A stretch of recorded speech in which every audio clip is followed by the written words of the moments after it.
벌써 11월이에요. 그것도 셋째 주이지. 한 달, 한 주밖에 안 남았어요. 그죠? 남은 시간 동안 하나님께서 여러분들의 보호자가, 인도자가, 공급자가 되실 줄로 믿습니다. 오늘 설교 제목이 뭐죠? 태초에 하나님이 천지를 창조하시니라 라는 말은 많이 들어봤는데, 태초에 감사가 있느니라, 어디 가서 성경에 보니까 태초에 감사가 있느니라 그런 말이 있다고 그러죠. 그러면 안 됩니다. 성경에는 없는 말이에요. 제가 그냥 설교 제목으로 잡은 건데, 왜 이런 이야기를 했냐면, 창세기 1장 1절에 태초에 하나님이 천지를 창조하신다라고 하면서 시작을 선포하시죠. 시작. 그리고 이제 저 요한계시록 22장 끝장에 가보면 뭐라고 하냐면, 주 예수여 오시옵소서, 주 예수의 은혜가 너희 모든 자에게 있을지어다. 아멘. 주 예수여 오시옵소서, 이것은 마라나타, 예수님 어서 오세요, 기다립니다 라는 뜻이거든요. 이것은 세상의 종말에 예수 그리스도의 재림과 함께 다가올 종말에 있어질 하나님의 아름다운 선포입니다. 태초와 마라나타 사이가 바로 성경의 전부예요. 성경을 읽어보면 아시죠? 이스라엘 백성들이 출애굽을 하고 또 이스라엘 나라를 건국하고 패망하고 포로로 붙잡혀 가다가 300년 400년 동안의 암흑기가 있고, 예수님이 탄생하시고 죽으시고 부활하시고 다시 재림하시고 요한계시록까지, 이게 태초와 마라나타 사이에 있는 성경의 전체적인 내용입니다.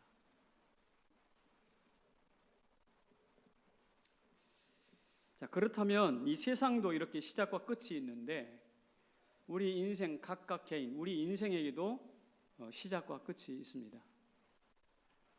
시작과 끝이 있어요. 나에게 무슨 시작이 있었지? 라고 생각하시는 분 계십니까? 있습니다. 저 뒤에 보니까 새 신랑 각시가 나왔어요. 어제 결혼했거든요. 우리 그들의 새로운 시작을 박수 한번 해줄까요? 일어나봐. 축하해요. 저렇게 하는 것이 시작이에요. 아시겠어요? 여러분들 다 있었잖아요. 우리의 시작과 우리의 또 인생의 종말이 있을 텐데, 거기에는 도대체 무엇으로 채워야 될까? 하나님은 태초와 마라나타 종말 사이에 예수 그리스도의 구속사로 채우셨는데, 오늘 내 인생의 시작과 끝은 무엇으로 채울까? 이거 굉장히 중요한 과제입니다. 어떤 사람은 돈으로 채울 겁니다. 어떤 사람은 권력, 어떤 사람은 성공, 아마도 다양한 인생의 이슈를 가지고 자기 인생을 채워갈 것입니다. 그런데 과연 그렇게 채워가는 것이 옳은 것일까라는 의문을 한번 던져보는 거예요. 돈으로 채운 사람들을 아마 우리는 재벌이라고 부를 것입니다. 그런데 우리나라에서 재벌만큼 구설수에 많이 오르고 재벌만큼 감옥에 자주 들락거린 사람이 있던가요?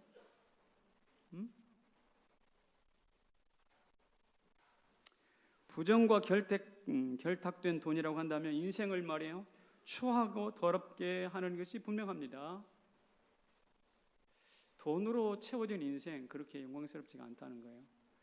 두 번째, 권력입니다. 우리나라 대통령 두 분이 지금 감옥에 가 있어요. 그분들의 자잘못을 일단 차치하고 나서 화무 12농이라고 아름다운 꽃도 열흘을 견디지 못한다고 했듯이, 그 하늘을 찌를 것 같았던 그 정치적인 권력을 쥔 사람들이 지금 감옥에 가서 앉아 있거든요.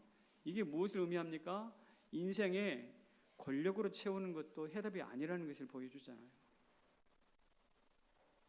성공이 뭡니까? 성공한 인생, 성공이 뭔가라는 것을 명확하게 우리는 인생에서 정의하기도 어려운 거예요. 이 안개처럼 막연한 것이 성공입니다. 그리고 성공을 했다 손치더라도 그 성공의 유효기간이, 가치가 얼마나 오래 가는지 알 수가 없어요. 성공했던 사람들이 어제 땅에 처박히잖아요.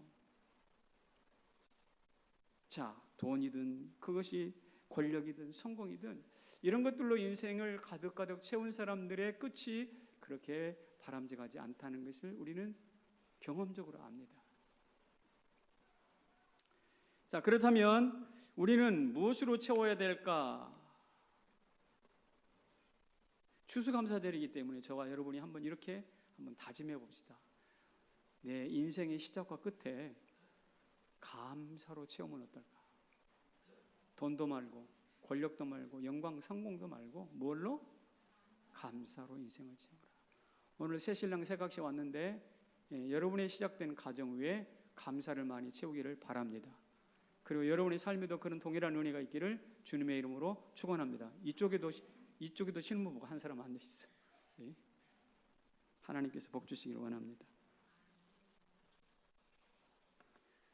통에다가 물을 채우면 물통이 되고 밥을 채우면 밥통이 되고 쓰레기를 채우면 쓰레기통이 되듯이 인생에도 무엇을 채우느냐가 대단히 중요한 것인데 김삿갓처럼 방랑하다 인생을 살아가면 방랑 인생이 될 것이고 분노로 채우면 분노 인생이 될 것이고 나누고 나누어주면 톨스토이처럼 나눠주면 나눔 인생이 될 것이고 감사로 채우면 감사 인생이 될 것입니다.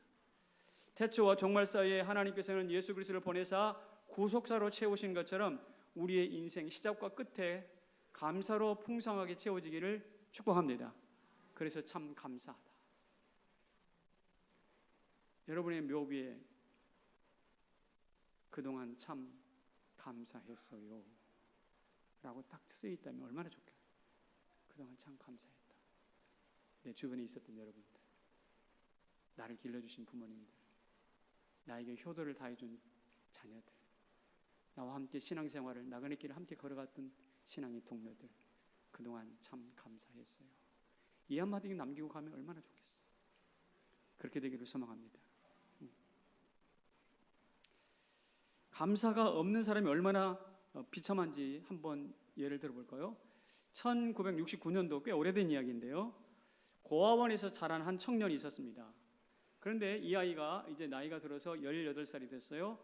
18살 되면 고아원에서 일단 나가야 된다 그러대요. 맞아요? 거기에 여러분 고아원에 안 들어가 봤으니까 모르겠지만 18살 되면 이제 일단 사회 밖으로, 고아원 밖으로 나와야 된대요. 근데 여기저기 삶의 기반이 없는 아이가 어디로 나갈 수 있겠어요? 막막하지 않겠습니까? 그래서 아이가 생각하다가 군대나 가야 되겠다. 그래서 군에 입대를 합니다. 군대를 입대해가지고 이제 가서 뭐 요식도 걱정 않고 군 복무하니까 문제는 없겠죠. 그런데 제대할 때쯤 되니까 또 갈 데가 없는 거예요. 제대하고 나가면 사회가 또 나를 받아줄 사람이 없잖아요. 그래서 에라이 장기 복무를 하자. 그래가지고 소위 말뚝이라는 걸 받았어. 말뚝 박는다고 그러잖아요. 그래서 장기 복무를 신청했습니다. 그래가지고 이제 장기 하소로 있다가 중사까지 진급을 했어요. 근데 장기 하사 직업군이 되다 보니까 휴가를 자주 나가게 되잖아요. 휴가 나가면 또 나가가지고 누구 만날 사람도 없고 나를 반겨주는 사람도 없고 또 곤란한 거야. 근데 나가다 보면 가끔 뭐 연인들이 팔짱 끼고 말이지 뭐 이거 먹어봐 맛있어 그러면서 아이스크림 막 먹여주고 하지만 아무것도 집도질도 없다고 하는 그런 사람들이 볼 때는 이게 눈꼴 사납기가 이럴 데가 없는 거예요. 분노하고 그런데 말이죠. 이게 이렇게 허한 모험으로 다시 들어갔다가 또 나왔다가 이렇게 몇 번 반복하니까 휴가 나가는 게 스트레스고 휴가 나가서 분노를 안고 돌아온단 말이에요. 왜 이 세상의 여자들은 나한테 손을 내밀지 않는 거야? 왜 이 세상은 이처럼 불공평한 거야? 나한테만 그런 것 같아. 그러면서 분노를 쌓더니 어느 날 내가 가만히 이 불공평한 세상 가만히 놔두지 않을 거야. 그리고 수류탄 훈련을 시키는데 이제 자기가 그 훈련 그 교관으로서 시킬 거 아닙니까? 수류탄 2개를 뺐어요. 숨긴 거예요. 그리고 그 다음 날 휴가를 나왔어요. 휴가 나온 곳이 대구입니다. 대구에 극장가에 갔더니 금방 영화를 마치고 막 연예인들이 나와가지고 깔깔거리면서 뭐 먹을래, 뭐 마실래, 뭐 너무 좋아, 막 이러면서 희희낙낙하고 있는데 그걸 보기가 싫어가지고 에라이 가지고 나왔던 수류탄 거기다 던져버렸어요. 생난리가 났겠죠. 10여 명이 죽고 다치고 큰 인명피해가 있었습니다. 언론에서 대서특별했죠. 현직 군인이 그것도 중사가 그랬다고 난리가 나가지고 현장에서 체포되잖아요. 현장에서 체포돼서 군법회의에 군인을 넘어갑니다. 긴 군법회의를 통해서 마침내 이런 사람은 뭐예요? 분명히 사형이죠. 사형 앞에 놓은 거죠. 여러분 생각해 보세요. 20대 중후반의 청년이 사형을 언도받고 감옥에서 살아요. 내일에 희망이 없는 거예요. 그러니까 안에서 얼마나 폭언을 하고 얼마나 막대먹은 행동을 하는지 누구도 그를 통제할 수가 없어요. 완전 시한폭탄 같은, 폭탄 던진 자가 시한폭탄 같은 인생을 살고 있는 거 아닙니까? 그러니까 이제 군목에게 요청을 했던가 봐요. 그리고 군목이 찾아가서 이야기를 하니, 군목 왜 왔어요? 왜 왔어요? 쓸데없어요. 돌아가세요. 막말을 해야 되는 것입니다. 그렇게 몇 번 왔다 갔다, 군목이 왔다 갔다 그렇게 했습니다. 그런데 어느 날 군목이 참 불쌍하잖아요. 그 인간이 그 살아가는 모습이. 그래서 군목이 어느 날은 그 사형수 앞에 무릎을 꿇고 이렇게 이야기하는 겁니다. 우리 각자 사는 세상이라서 우리 살기 바빠가지고 자네를 돌보지 못하고 자네에게 눈길 하나 주지 못한 것을 미안하게 생각하네. 그리고 또 자네가 찾아왔을 때도 자네를 마음 따뜻하게 받아들이지 못한 것을 진심으로 미안하게 생각하네. 내가 이 나라 대통령도 아니고 이 나라 책임자도 아니지만 내가 이 시대를 대표해서 자네에게 용서를 구할게. 용서해 주게. 무릎을 꿇고 가슴 아픈 마음으로 용서를 피했어요. 그런 모습을 보고 그 딱딱했던 마음에 그 사형수의 마음이 조금씩 녹아들더니 갑자기 헉 하면서 눈물을 터뜨리고, 저한테 용서를 빈 사람이 처음입니다. 그래서 같이 붙들고 울면서 목사님 이제야 좀 제 속이 풀리는 것 같아요. 그 막혔던 것이 막 펑 터지면서 그의 속에 있었던 것이 해소가 되기 시작하는 겁니다. 목사님 말합니다. 지금까지 자네를 막아왔던 그 수많은 차별과 무시, 이제 우리 손잡고 무시도 없고 차별이 없는 그분에게 가세. 그분은 예수 그리스도인데 그분은 이 세상에 누구도 차별하실 분이 아니네. 그래서 그 손을 붙잡고 같이 예수님께로 나아가는 그런 영접 기도를 하고 그가 크리스찬이 됩니다. 크리스찬이 되고 보니까 인생 정말 잘못 살았거든요. 내가 사형수 아닙니까? 내가 곧 죽어야 되는데 나 때문에 많이 죽었던 사람들, 상처받았던 사람들에게 내 시신을 기증하고 내 장기를 기증하고 싶습니다. 장기 기증을 하게 됐어요. 근데 이 사람이 총살형을 받게 되었잖아요. 총살을 받으면 장기를 못 쓰게 되잖아요. 응? 그래가지고 결국 쓸 수 있는 것은 안구밖에 없었어요. 총살이 집행되는 날 앰뷸런스가 와서 기다리고 빵! 총쏜 순간 안구를 적출해서 다른 사람에게 넘겨주었습니다. 이 고아 청년의 그 비참한 인생은 그렇게 막을 내렸습니다. 흔히 듣는 이야기는 아니죠. 그런데 이 글을 제가 읽으면서 이런 생각을 해봤습니다. 만약에 이 고아 청년이 감사라는 것을 조금이라도 한번 익힐 수가 있었다면, 감사라는 것을 조금이라도 한번 배울 수 있는 기회가 있었더라면 이랬을까? 그러지는 않았을 것 같아요. 이를테면 핏덩이로 버려진 자기를 먹여주고 입혀주었던 그 고아원 혹은 고아원 원장에게 조금이라도 평소에 감사한 마음을 가졌다면 이랬을까? 예, 자라나서 갈 곳이 없어가지고 갈 곳이 없어서 유리방황하는 자신을 받아 군인으로 받아 충성할 수 있는 기회를 준 국가에 대해서 조금이라도 감사한 생각이 있었다면 이랬을까? 흔히 하는 말로 부잣집 아들들이 자기 밑에 와가지고 쫄병으로 와가지고 중상인 자기 밑에서 수류탄 투척을 배우고 총검술을 배우면서 이렇게 저렇게 자기가 가라면 가고 오라면 오고 하는 이런 자기 말 앞에 명령 앞에 순종하는 것을 보았을 때 그것을 좀 감사할 수는 없었을까? 심지어 휴가를 나가가지고 다른 사람들 눈길 주지 않지만 그래도 그 규율에 빡빡한 삶이 아니라 좀 자유로운 삶을 잠시라도 숨쉬고 돌아갈 수 있는 그 휴가를 준 것에 대해서 감사했다면 그랬을까? 적어도 감사를 조금이라도 알았다면 수류탄을 까가지고 던지지는 않았을 거라는 생각. 여러분 그렇지 않나요?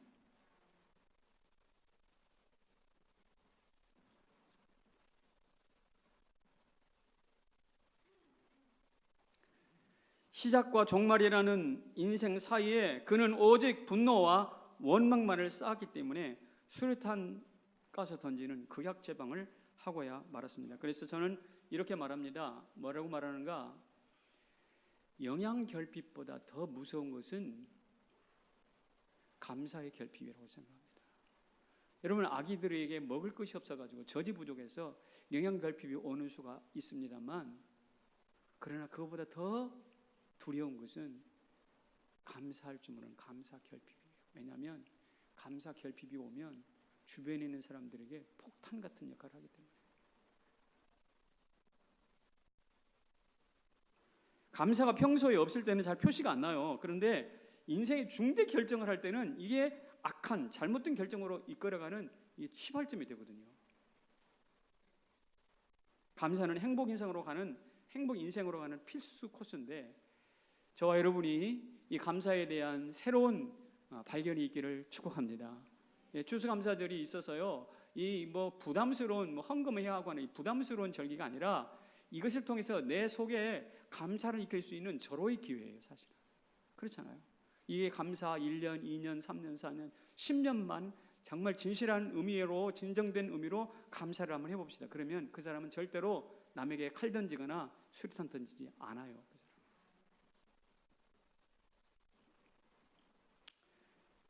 그래서 저는 여러분에게 이렇게 이야기하고 싶습니다. 한번 읽어볼까요? 시작. 감사는요, 가만히 가면 저 동해에서 떠오르는 태양처럼 눈에 들어오는 게 아니에요. 감사는요, 굉장히 주의 깊게 찾고 찾아야 되는 게 감사하더라고요. 소풍 가면 우리 꼭 하는 게 뭐죠? 소풍 가서 요사이도 해요, 보물찾기. 그 보물찾기는 하여튼 소풍의 만년 메뉴인 것 같아요. 요사이도 하는 것 같은데, 인생에서 보물처럼 찾아야 하는 것이 말이요, 감사더라고요. 이 감사를 찾아내지 못하면 항상 아까 불만이 있어서 얼굴에 내천자를 그리고 있습니다. 인상을 팍 쓰는 거예요. 이런 거예요. 꼬나보는 거 있잖아요. 미안합니다. 저 이러고 싶지 않습니다. 그런데 어쨌든 이 내 얼굴에 내천자가 있어요. 내천자. 감사가 없다는 뜻이거든요. 저 2층에 얼굴 보니까 많이 감사하시네요. 2층도 감사가 넘치고 있습니다. 우리 1층도 마찬가지예요. 오늘 굉장히 많이 오셨는데요. 여러분, 우리 모두 감사합시다. 감사하기 위해서는 뭐 해야 되냐? 찾아야 된다는 거예요. 보물 찾듯이 찾아야 된다는 거예요. 제가 감사 찾은 이야기를 하나 해볼게요. 며칠 전에 산책을 갔습니다. 근데 어느 분이 바둑이 개 한 마리를 데리고 산책을 나왔어요. 저는 산책 나와가지고 개 막 길거리에서 똥 싸고 하는 이런 것들에 대해서 몇 번 봤기 때문에 썩 기분이 좋지는 않았어요. 그래서 제가 슬쩍 물어봤어요. 이 개 몇 살입니까? 그랬더니 개가, 주인이 하는 말이 10살입니다. 사람으로 치면 70살입니다. 그래요. 사람으로 치면 몇 살? 70살이래요. 근데 우리는 1년 살았잖아요. 근데 걔는 한 달 20일 만에 한 살씩 먹어. 1년이면 7살을 먹으니까. 와, 이거 보게. 우리는 같이 먹고 살고 자고 깨고 이 1년을 살았는데 걔는 10살을 먹고 7살을 먹고 우리는 한 살을 먹어. 그래요? 참 특이하네요. 그리고 제 나이를 개 나이로 바꿔봤어요. 제가 62살이니까 곱하기 7 하니까 6, 7은 42, 2, 7이 14 해가지고 434살. 제가 430년을 살았더라고. 순간 깜짝 놀랐어요. 내가 오래 살았구나. 제가 감사를 발견하는 방법이었어요. 그게 감사를 발견하는 방법이라고요. 걔 몇 살입니까? 물었더니 너는 433살이다, 4살이다. 하나님이 저한테 턱 던져주신 거예요.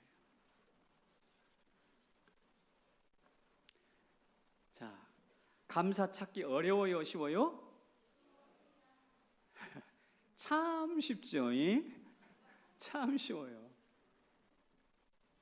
며칠 전 한 자매와 전화를 통화했습니다. 그 자매는 10년 전 유방암 치료를 받았던 기억이 있는데 최근에 폐에 종양이 3.5cm짜리가 발견됐어요.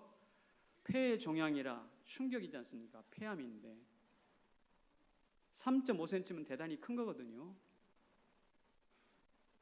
두려움이 몰려왔고 걱정이 몰려왔을 것입니다. 그런데 제게 기도를 받고 이제 병원에 가셨습니다. 진료를 했습니다. 하고 전화를 왔는데 목소리가 밝아요. 그래서 어떻게 된 일입니까? 그랬더니 목사님, 이 폐에 있는 종양이요, 폐암이 아니고 유방암 재발이래요. 그러니까 폐에서 폐암이 발생되면 이 생존율이 높지 않거든요. 근데 그게 폐암인 줄 알았더니 폐암이 아니라 유방암이라서 진료 의사가, 담당 의사가 바뀌었대. 폐암 담당 호흡기내과가 이제 혈액종양내과로 이렇게 바뀌었대. 그래서 암이라는 선고를 받았음에도 불구하고 밝은 목소리로 저한테 전화를 한 거예요. 제가 그 전화를 끊고 생각했습니다. 무엇이 이분의 목소리를 밝게 했지? 바로 암이라는 현장 속에서도 감사를 발견하는 눈이 있었거든요.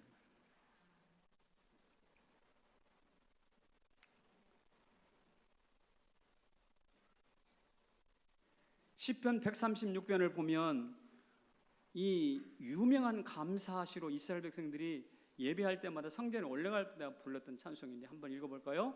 시작. 여호와께 감사하라. 그는 선하시며 그 인자하심이 영원하미로다. 홀로 큰 기이한 일들을 행하신 이에게 감사하라. 그 인자하심이 영원하미로다. 그러니까 여러 가지 감사 제목을 찾고 있습니다. 땅을 물 위에 펴신 이에게 감사하라. 그 인자하심이 영원하미로다. 해로 낯을 주관하신 이에게 감사하라. 애굽의 장자를 치신 이에게 감사하라. 바산한 옥을 치신 이에게 감사하라. 감사하라. 감사하라. 26절에 26가지의 감사 제목을 발견해서 노래하는 성경이 시편 136편. 감사를 찾아내는 눈이 탁월했습니다. 우리 모두 우리의 평범한 일상 속에서도 감사를 찾아내는 눈이 있기를 소망합니다. 그런 사람은 분명히 삶이 달라요. 정말 달라요. 그래서 어느 목사님이 이렇게 설교를 했다고 합니다. 많은 세금을 내야 합니까? 감사하십시오. 그것은 당신의 직장이, 사업체가 안정됐다는 뜻입니다. 맞죠? 몸무게가 늘어났습니까? 그래서 옷이 작아졌습니까? 그래도 감사하십시오. 당신의 식료품에 부족함이 없는 사람입니다. 세탁할 옷이 여기저기 널려 있습니까? 매일같이 세탁기를 돌려야 합니까? 그래도 감사하십시오. 당신은 갈아입을 옷이 아직도 풍성하다는 뜻입니다. 예배드릴 때 뒷좌석에 음치 성도가 부르는 박자에도 안 맞는 목소리가 들려옵니까? 귀에 거슬립니까? 그래도 감사하십시오. 아직 당신의 청각이 살아있기 때문에 그렇습니다. 온몸이 나른하고 피곤합니까? 그래서 저녁에 너무너무 피곤해서 몸을 주체할 수 없습니까? 그래도 감사하십시오. 당신은 온 힘을 다하여 오늘 열심히 살았다는 증거이기 때문에 그렇습니다. 그런 거 아닙니까? 이런 눈으로 우리의 인생을 들여다본다면요, 감사하지 못할 게 없다고 생각합니다. 소풍 가서 보물찾기 하듯이 여러분의 인생에서 감사 찾기를 주력하십시오. 그런데 감사를 찾으려면 어떻게 되는가? 여러분 보물찾기 갈 때 찾기 좋은데 보물이 있습니까? 아니면 어디 있습니까? 보물들이? 어디 이상한 돌 밑에다가 막 속에다 숨겨놓잖아요. 그런 겁니다. 한번 읽어볼까요? 어디? 고난 속에 감사가 더 빛난다. 제가 찾기 어려운 데다가 숨겨놓은 보물이 1등 보물이거든. 보통 그렇지 않나요? 네, 좋은 그런 데 가면 자전거 이런 거 한다. 따라서 감사를 찾아야 한다면 시간, 장소, 환경을 가려서는 안 돼요. 저 결혼해가지고 이제 남태평양, 우리 신랑 신부 어디로 신혼여행 가 오늘? 하와이. 좋겠다. 잘 갔다 와. 내가 용돈은 못 줘. 그래도 잘 갔다 와. 축복해 줄게. 근데 하와이, 그 파라다이스라고 말하는 거, 그런데 가야만 감사나 행복이 있는 것은 아닌 것 같아요. 가서 즐기고 오십시오만, 오히려 감사는요, 저 북극에서도 감사할 수 있다고 생각해요. 북극을 바라보면서 어떻게 해요? 여러분 기상 캐스터들이 이야기를 많이 들어봐서 알겠지만, 북극이 꽁꽁 얼어붙어야 중위도권에 있는 제트 기류가 발달해가지고 그 추운 공기가 밑으로 내려오지 않는데, 들어봤어요? 그래가지고 우리가 북극이 꽁꽁 얼어야 제트 기류가 발생하고 추위가 내려오지 않아서 우리 한국엔 사만사온이라는 그 비교적 온난한 겨울을 보낼 수 있다네. 저는 이 말이 너무나 좋은 거야. 내복을 막 몇 개씩 껴입어야 되는 입장에서 제트 기류가 그 북극의 찬바람을 막아준다? 너무너무 감사한 거지. 그리고 그렇게 되어야 엘니뇨 현상도 적어지고, 또 대기 순환이 자유로워서 대기도 맑아진대야. 그래서 여러분, 우리가 뭐 대기가 안 좋다, 뭐 너무 춥다, 덥다, 엘니뇨가 뭐다, 이것은요, 어디를 바라보고 북극아 발달해라, 북극아 추워라, 꽁꽁 얼어라, 이렇게 해야 가능한 일이거든. 따라서 제가 가만히 생각해 보니까 내 행복은, 내 감사는 북극에 있더라고. 우리 신랑 신부는 자 하와이 가세요. 저는 북극을 바라보면서 꽁꽁 얼어라, 뭐 이렇게 이야기를 해야 되는 것입니다. 그러니까 북극과 나는 감사에 관한 한 따로 떨어져 있는 별개의 것이 아니에요. 한번 읽어봅시다. 감사가 꽁꽁 얼어붙은 어디에서 시작돼요? 북극에서 시작돼. 북극에서.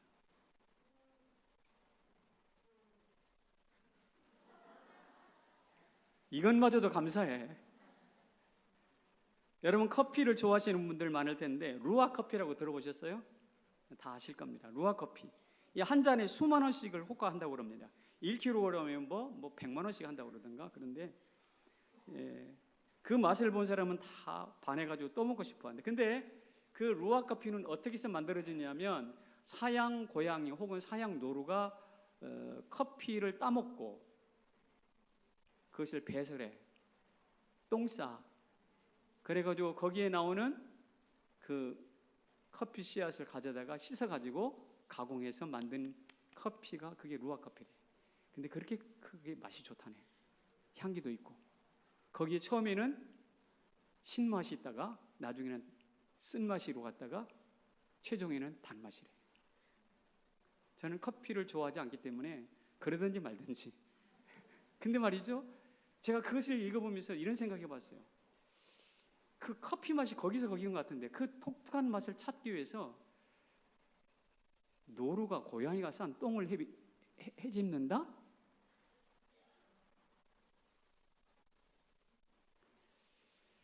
그런 열심을 가지고, 고양이 똥을 헤집는 그런 열심을 가지고 내 삶을 헤집어 보지, 찾아보지. 거기에 감사 있을까 없을까?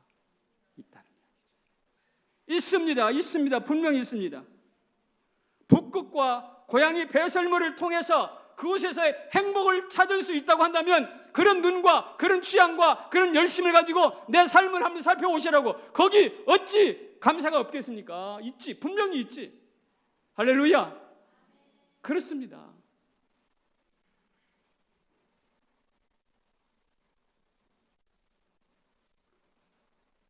온나무를 아시죠? 옷, 칠하는 옷. 이 온나무를 막 수십 그루 심어놓고 옷을 채취하는 그 프로그램을 제가 본 적이 있어요. 그 주인이 온 나무에다가 한 이 정도 간격으로 큰 나무에다가 계속 상처를 내더라고. 거기에서 하얀 진이 흘러나옵니다. 그것을 다 모아가지고 불을 가하고 열을 가하고 해가지고 그것을 칠로 만드는데, 옷칠로 만드는데, 그 옷칠을 하면 1000년 동안 변하지 않는다. 1000년이 가도 건장하다.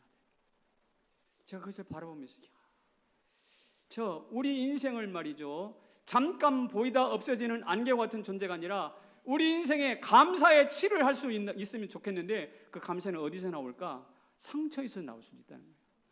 북극에서도 고양이 똥에서도 아니 상처에서도 감사는 발견될 수 있다라는 거예요.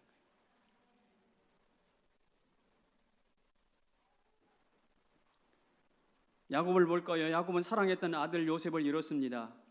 짐승에게 잡혀먹어가지고 피 묻은 옷을 가지고 오지 않았습니까? 아들들이 가슴이 미어졌겠죠. 며칠 동안 식음을 전폐했겠죠. 자리에 누워서 머리띠를 띠고 사경을 헤맸을 것입니다. 그런데 또 다른 기근이 다가왔어요. 또 다른 어려움입니다. 먹을 것이 없어서 저 애굽으로 식량 구하러 가지 않았습니까? 근데 거기에서 자기 아들이 총리가 되었다는 소식을 들었어요. 아들이 보내준 마차 타고 내려갔잖아요.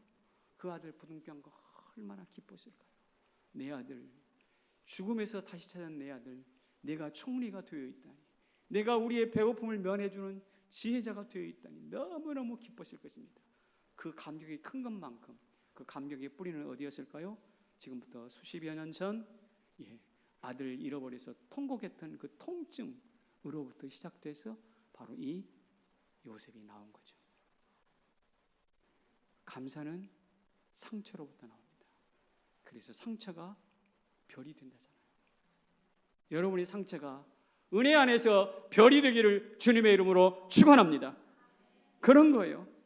그래서 우리의 상처가 별이 되면 따라합시다. 한번 봅시다. 여기 읽어봅시다. 시작. 감사가 인생의 품격을 높이게 됩니다. 여러분 좋은 차 탄다고 품격이 높아지나요? 좋은 차 타고 가다가 담배를 물고 아니면 담배째를 툭 던지고 좋은 차 타고 탁 내렸어요. 그런데 가르침을 뱉어서 팍 뱉고 간다고 생각해 보세요. 그 사람 존경할 사람은 아무도 없어요. 품격이 제로 아닙니까? 외국 가보면 제일 많이 듣는 말이 땡스. 감사해요. 감사. 참 예의가 바른 것 같아요. 우리나라에서는 어깨를 부딪히고 막 비켜 막 부딪히면서 가도 미안하다는 말할 소리 한마디도 안 하고 그냥 가잖아요. 여러분 자동차를 몰고 갈 때 누가 좀 끼어들기를 하면 좀 이렇게 끼어주세요. 어디서 지금 나도 바빠 죽고 있는데 안 돼! 하고 차 갖다 들이막지 말고. 왜냐하면 그 사람은 지금 아버지가 생명이 경각에 달렸다고 급한 전가를 받고 빨리 가야 되는 줄도 그런 사람일 수도 있잖아요. 그러면 만약에 그런 사람에게 자리를 내어주고 앞을 내어준다면 얼마나 품이 있는 모습입니까? 그랬으면 좋겠어요. 우리 어린아이들한테 뭘 가르쳐요? 배꼽 인사 많이 가르치죠? 제가 예배당에 나가서 만나면 아이들, 어린아이들 아이고 예쁘다 그러면 엄마가 뭐라고 하는 줄 알아요? 배꼽 인사해야지 목사님한테 그러거든. 그렇죠? 그래서 아이들이 싫어도 배꼽 인사를 해요. 목사님 안녕하세요. 네, 배꼽 인사해요. 근데 말이죠, 제가 가만히 보면 왜 배꼽 인사를 가르칩니까? 그래야 인간관계도 좋아지고, 그래야 효도도 하고, 그래야 아이가 장래성이 있는 거 아닙니까? 그래서 배꼽 인사를 가르치는데, 제가 볼 때는 이 배꼽 인사는 아이들에게만 가르칠 게 아니라 우리에게도, 특별히 기성세대인 우리에게도 필요한 인사라고 생각합니다.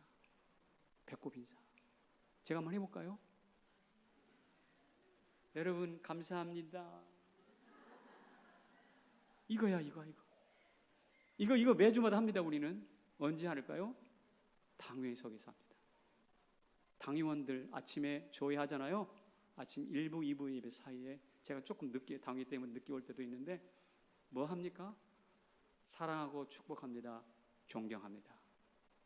명확하게 90도로 허리를 꺾어서 존경하고 감사해요. 우리 교회 보통 교회가 아니에요.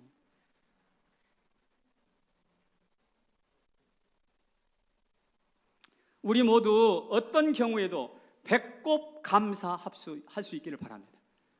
배꼽 인사로 배꼽 감사를 하는 거예요. 얼마 전에 원로 장로님들과 식사를 했는데요. 식탁에 앉아서 보니까 오래전에 은퇴하신 분들도 계시고 오랜만에 식탁에 둘러앉았습니다. 그런데 변한 게 있더라고요. 변한 게 뭐냐면 이 어른들이 이제 연세가 드시니까 옛날에는 식사를 참 많이 하셨는데 지금은 식사량이 현저히 줄었어요. 저는 아직도 한참 먹고 있는데 아이고 다 먹었다 배부르다 하고 벌써 숟가락을 놔. 마음이 너무 아팠어요. 좀 더 드시지 않고요. 아니요, 저 많이 먹었어요. 감사해요. 가슴이 찡했어요, 속으로.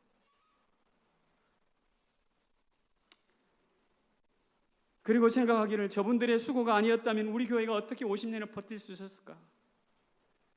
목사의 부족한 설교를 들어주는 아량이 있었고 후배들의 실수를 덮어주는 그런 따뜻한 마음이 있었고 역경의 때 기도의 자리를 지켜주는 그런 열정이 있었고 담임 목사가 암으로 항암을 하니까 여러분들이 일주일 동안 저를 위해서 특별히 기도하지 않았습니까? 그런 그 역사를 제가 알고 있기 때문에 얼마나 감사한지.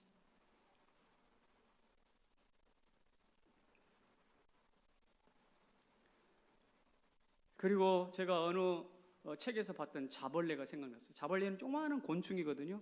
이 자벌레가 앞으로 높이 올라가는 방법은 몸을 폈다가 굽혔다가 이렇게 올라가는 거거든요. 자벌레가 이렇게 이게 자벌레 모습. 그러니까 굽혔다 폈다 하면서 위치가 바뀌어. 조금씩 높이가 높아져. 품격이 높아져. 굽혔다 폈다 하면 우리도 배꼽 인사로 굽혔다 폈다 하면 우리의 영적 수준이 높아져. 바로 그 일을 누가 하셨냐? 우리 장로님들, 은퇴하신 원로 장로님들이 하셨다. 그분이 그렇게 성도들 앞에 어려움이 있을 때 하나님 앞에 허리를 굽히고 하나님 은혜를 주옵소서 굽히고 굽혔을 때 우리 교회는 든든하게 세워졌고 우리 교회는 50년을 지켜냈고 그리고 앞으로도 더 높은 곳으로 올라가게 될 줄로 믿습니다. 이게 바로 배꼽 감사, 배꼽 인사가 가지는 영향력이거든요. 그것이 이제 우리 선배들이 했으니까 여기 앉아 계신 저와 여러분이 함께 할 수 있기를 소망합니다. 다윗이 사울의 아들 요나단의 아들 무비보셋을 궁중으로 불러드립니다. 사실 다윗이 왕이 되면서 사울 가문은 완전히 몰락했어요. 그 가족들이 모든 재산을 다 빼앗기고 죽임당하고 그랬거든요. 왜냐하면 다윗을 옹립했던 부하들이 다 막 다음 왕좌 전 왕좌의 생명의 씨를 말려버리는 것이죠. 이렇게 막 생사의 갈림길에 섰을 때 요나단의 아들 무비보셋이 있었는데 무비보셋을 기르던 유모가 있었어요. 얘도 죽임당할 수도 모르겠다 해가지고 무비보셋을 품고 도망가다가 놓쳤어. 난간에서 놓쳤는지 어디서 놓쳤는지 땅에 떨어져가지고 이 아이가 장애를 입습니다. 절름발이로 살아가게 되죠. 그래서 저 시골에 무명한 곳에 가가지고 숨어 있었는데 다윗이 특별히 다른 사람 말고 요나단의 핏줄을 찾아오너라.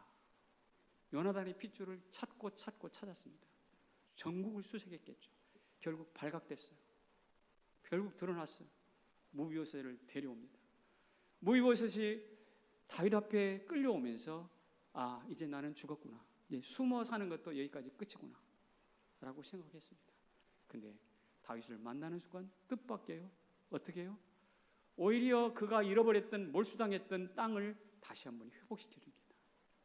이거 다시 네 거야. 너희 조상거니까 내가 돌려줄게. 그리고 너는 앞으로 네가 죽을 동안 나와 같이 같은 상에서 밥 먹자. 그래서 왕과 함께 밥 먹는 로열 패밀리가 됩니다. 그때 무비보셋이 이렇게 말합니다. 바로 그런가 하면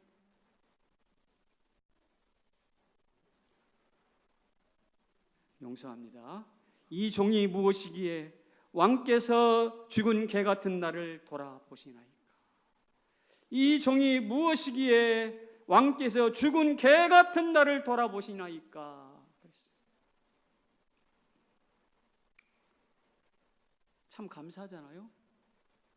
이 무비보셋은 비록 다리를 못 쓰는 장애인이지만 감사를 발견하는 눈이 있어서 이 개 같은 나를 또 무슨 이유로 돌아보십니까? 그리고 다윗은 그를 선대하고 축복함으로써 어떻게 됐는가요? 오히려 다윗의 품위가 높아졌어요. 그 부하들이 그럴 거 아니에요? 와, 우리 죽은 다윗은 옛날에 의형제를 맺었던 요나단과의 약속을 기억하고 이렇게 회복을 시켜주시는데 아마 우리가 어려움을 처해도 우리 주군은 우리한테 저렇게 해주실 거야 라는 생각하지 않겠어요? 그리고 다윗 왕이시여, 당신 멋집니다. 우리가 충성을 바쳐 당신을 옹이하겠습니다. 충성. 다윗이 무비보셋을 회복시켜 줌으로 인해서 품위가 엄청나게 높아지잖아요. 이런 일들이 바로 무엇입니까? 감사할 줄 알 때 나타나는 거죠. 감사는요, 다시 한번 우리의 품위를 높여줍니다. 좋은 차 타지 않아도 돼요. 좋은 옷 입지 않아도 돼요. 높은 자리에 떵떵거리지 않아도 돼요. 우리 범사에 감사하십시오. 감사가 우리의 품위를 높여줄 줄로 믿습니다. 그래서 말이죠, 추수감사에서 땡스 데이가 아니라 땡스 기빙 데이예요. 기빙 데이. 땡크라는 단어는 기브라는 단어를 만나지 않는 한 절름발이에요. 땡스 감사는 하나님께 드리고 이웃에게 감사하는 그 감사로 인하여 온전해지는 거죠.